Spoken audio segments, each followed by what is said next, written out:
What if hindi ko siya iniwan? Baka ngayon, buo pa rin ang umaga ko. At ang bawat gising ay may ngiti. Hindi tanong kung kamusta na siya. What if pinili kong lumaban?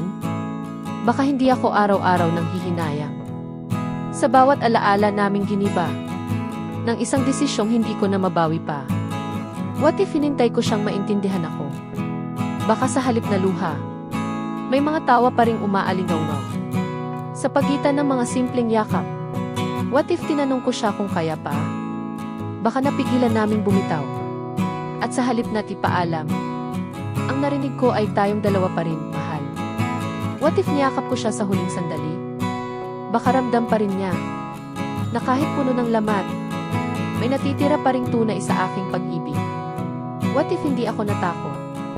Baka hindi ko na kailangang isulat ito ngayon. At ang tula na to, ay kwento sana ng tayo, hindi ng kisa na noon.